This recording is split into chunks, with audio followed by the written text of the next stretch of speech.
ដងដោយមានបាញ់ទៅខាងប្រទេសនៅតំបន់ឈូងសមុទ្រហើយនៅច្រក Hormuz ដែលឆ្លងកាត់នោះគឺមានចំឆេះទូករបស់ថៃមួយបាទទូកថៃមួយហើយឥឡូវនេះគឺប្រតិបត្តិការកំពុងតែជួយសង្គ្រោះបាទនៅ3នាក់ដែលជិះនៅលើទូកនោះគឺនៅបាត់ខ្លួននៅឡើយហើយអ៊ីរ៉ង់បដិញ្ញាវាយប្រហារទៅលើគោលដៅស៊ីវិលជាច្រើនទៀតរួមមានអាកាសយានដ្ឋានរួមមានធនាគារផងដែរដើម្បីធ្វើយ៉ាងណាបង្ខំឲ្យ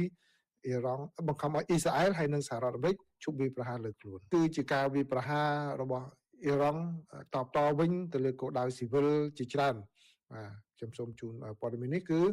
ជាសេចក្តីរាយការណ៍របស់ទីភ្នាក់ងារសារព័ត៌មាន AP បានរាយការណ៍ថាអ៊ីរ៉ង់បានវាយប្រហារនាវាពាណិជ្ជកម្មនៅថ្ងៃពុធនេះនៅទូទាំងតំបន់ឈូងសមុទ្រ Persian និងបានកំណត់គោលដៅលើអាកាសយានដ្ឋានអន្តរជាតិឌូបៃដែលធ្វើឲ្យយុទ្ធនាការក្នុងការគៀបតំបន់ដែលសម្បូរព្រៃនេះកាន់តែកើនឡើងខណៈដែលមានការបារម្ភថាថាមពលសកលបានកើនឡើងខណៈដែលការវាយប្រហារតាមអាកាសរបស់សហរដ្ឋអាមេរិកនិងអ៊ីស្រាអែលបានវាយប្រហារប្រទេសអ៊ីរ៉ង់គឺបន្តកាន់តែខ្លាំងឡើងយន្តហោះគ្មានមនុស្សបើករបស់អ៊ីរ៉ង់ចំនួន2គ្រឿងបានវាយប្រហារនៅជិតអាកាសយានដ្ឋានអន្តរជាតិឌូបៃដែលជាទីតាំងរបស់ក្រុមហ៊ុនអាកាសចរ Emirates បាទដែលមានជើងហោះហើរ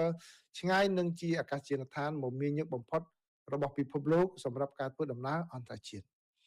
មនុស្ស9នាក់បានរងរបួសប៉ុន្តែជើងហោះហើរនៅតែបន្តនេះបើយោងតាមការរាយការណ៍ផ្សព្វផ្សាយព័ត៌មានឌូបៃវិជាការយោធារួមរបស់អ៊ីរ៉ង់បានប្រកាសថាខ្លួននឹងចាប់ផ្ដើមកំណត់គោលដៅវាយប្រហារទៅលើទីតាំងធនាគារនិងស្ថាប័នហិរញ្ញវត្ថុនៅតំបន់មជ្ឈិមបូព៌ានោះនឹងធ្វើឲ្យមានគ្រោះថ្នាក់ជាពិសេសទីក្រុងឌូបៃនៅអារ៉ាប់រួមដែលជាទីតាំងរបស់ស្ថាប័នហិរញ្ញវត្ថុអន្តរជាតិជាច្រើនដូចជាអារ៉ាប៊ីសាអូឌីតនិងព្រះរាជាណាចក្របារ៉ែនជាដើមក្របផ្លោងមួយបានវាយប្រហារចំនាវាដឹកទំនិញថៃមួយគ្រឿងនៅឯឆ្នេរសមុទ្រអូម៉ង់ក្នុងច្រកសមុទ្រ Hormuz ដោយបានបណ្ដាលឲ្យនាវានោះឆាបឆេះអាជ្ញាធរកំពុងស្វែងរកនាវិក3នាក់ដែលបាត់ខ្លួនពីនាវា Mayuri Nari បន្ទាប់ពីមនុស្ស20នាក់ត្រូវបានជួយសង្គ្រោះដោយកងទ័ពជើងទឹកអូម៉ង់នេះបើយោងតាមនាយកដ្ឋានសមុទ្ររបស់ថៃប្រទេសគុយវ៉ែតវិញបាននិយាយថាក្រសួងការពារជាតិរបស់ខ្លួនក៏បានបាញ់ទម្លាក់យន្តហោះគ្មានមនុស្សបើករបស់អ៊ីរ៉ង់ចំនួន8គ្រឿងហើយប្រទេសអារ៉ាប៊ីសាអូឌីតបាននិយាយថាខ្លួនបានស្ទាក់ចាប់យន្តហោះគ្មានមនុស្សបើកចំនួន8គ្រឿងដែលធ្វើដំណើរឆ្ពោះទៅកាន់វាលព្រេង Shaiba របស់ព្រះរាជាណាចក្រនេះប្រទេសអ៊ីរ៉ង់បានបញ្ឈប់ចរាចរណ៍ដឹកទំនិញនៅច្រកសមុទ្រតូចចង្អៀតដែលប្រេងប្រហែល1/5ត្រូវបានដឹកជញ្ជូនឆ្លងកាត់ប្រទេសនេះក៏បានកំណត់គោលដៅវាយប្រហារលើវាលព្រេងនិងរោងចក្រចម្រាញ់ប្រេងនៅក្នុងប្រទេសអារ៉ាប់នៅឈូងសមុទ្រផងដែរដែលមានគោលបំណងបង្កើតការឈឺចាប់សេដ្ឋកិច្ចពិភពលោកដើម្បីដាក់សម្ពាធលើសហរដ្ឋអាមេរិកនិងអ៊ីស្រាអែលឲ្យបញ្ឈប់ការវាយប្រហារទៅលើពួកគេ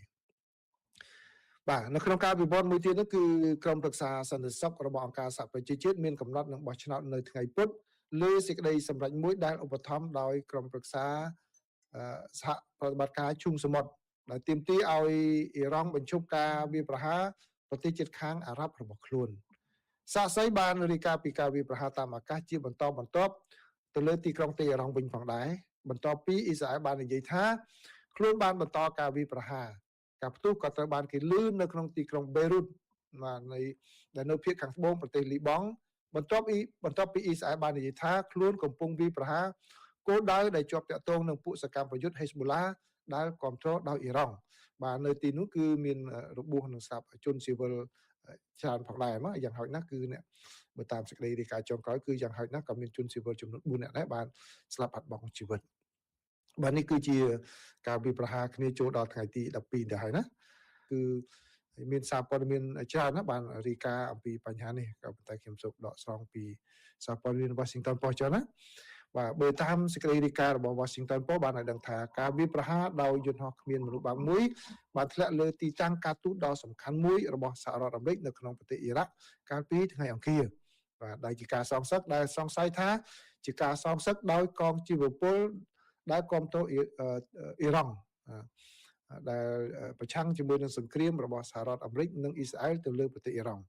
នេះបើយោងតាមមន្ត្រីសន្តិសុខម្នាក់នឹងការជួនដំណឹងផ្ទៃក្នុងរបស់សហរដ្ឋអាមេរិក ដែលត្រូវបានត្រួតពិនិត្យដោយកាសែត The Washington Post ការវាយប្រហារនេះបានចំមជ្ឈមណ្ឌលគ្រប់គ្រងការទូតនៅក្នុងទីក្រុងបាក់ដាតដែលជាមជ្ឈមណ្ឌលភស្តុភារដ៏ធំទូលាយសម្រាប់អ្នកការទូតអាមេរិកាំងនៅជិតមូលដ្ឋានយោធាអ៊ីរ៉ាក់និងអាកាសយានដ្ឋានទីក្រុងបាក់ដាតដែលបានរងការវាយប្រហារម្ដងហើយម្ដងទៀតចាប់តាំងពីការចាប់ផ្ដើមនៃការវាយលុករបស់ការវាយប្រហាររបស់សហរដ្ឋអាមេរិកយន្តហោះគ្មានមនុស្សបើកចំនួន6គ្រឿងត្រូវបានគេបាញ់ឆ្ពោះទៅបរិវេណនោះគឺបាញ់សន្ធាប់ទៅលើប្រព័ន្ធការពារតែម្ដងដែលក្នុងនោះគឺ5គ្រឿងត្រូវបានបាញ់ទម្លាក់មន្ត្រីសន្តិសុខរូបនោះដែលនៅមិនទាន់បានដឹងអំពីការស្លាប់ឬក៏រងរបួសណាមួយនៅឡើយនៅពេលដែលគាត់ប្រាប់ Washington Post នោះបាននិយាយថាគឺមានដ្រូនមួយគ្រឿងបានវាយប្រហារលើទីតាំងរបស់សហរដ្ឋអាមេរិកហើយយន្តហោះគ្មានមនុស្សបើកនោះបានវាយប្រហារចិត្តប៉មយាមមួយនោះនេះបើយោងតាមការជួលដំណឹងរបស់ក្រសួងការបរទេសដែលបានកត់សម្គាល់ថាបុគ្គលិកនៅទីតាំងនោះត្រូវបានគេបញ្ជាឲ្យជ្រកកោនកិច្ចពីគ្រោះថ្នាក់